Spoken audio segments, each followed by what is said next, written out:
When I say I primarily carry a gun with a red dot on it, doesn't mean it's the only gun, because, you know, 1 is none and 2 is 1 and 3 is a good start. Plus extra ammo, but then, you know, if your pants won't stay up anymore, it's kind of a problem. Maybe you need suspenders, combat suspenders. Maybe you don't. Maybe you just, I don't know.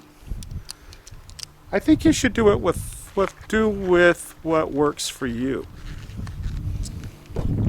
It's because some tactical Tom guru ninja person says, oh, you gotta carry this gun because it's the best. Pretty much they're all the best. The one you're best with, you like the best. You need to be able to take safety off. If it's got a double action trigger like this SIG, you need to be able to use that first off. You know, don't be cocking the darn hammer. If it's a single action only, you know, if it's got a safety, you need to learn that a safety. If you don't practice that about every 90 days, you're not going to be very good at it. And I think, and this is just a guess, if somebody's trying to kill you, you should be really good at stopping them. That's all I'm thinking. Call me wrong, I don't know, maybe I could be. But, you know, you'd only carry the gun because you might need it, because if you don't, it's that you're going to die. I think if somebody's trying to kill you, you have two choices. It's not about, well, could I kill somebody? I think it's pretty much, do I die or I don't? And if I defend myself, there's a chance I don't die, or I don't get injured. And maybe you don't die, but you end up in a wheelchair or in a hospital bed as a vegetable. I mean, you need to be kind of good at this defense stuff. What does that really mean? I mean, you need to go practice about every 90 days.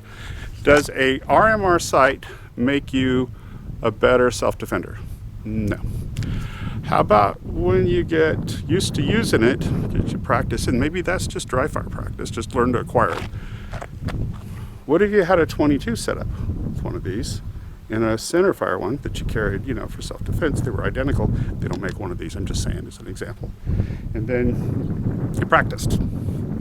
You're really good at it. And then maybe you stood a better chance of not dying or getting crippled if somebody tries to kill you. Well, how would you know somebody's trying to kill you? Well, if you knew somebody's trying to kill you, you wouldn't go there, right? Right? So you just, you don't know. So we gotta kind of practice. So I'm gonna go back to practicing now that we got a new battery and everything's totally cool, right? You're good, you feel good, I feel good, except for the smoke. It's not really overcast today. It's like smoke cast.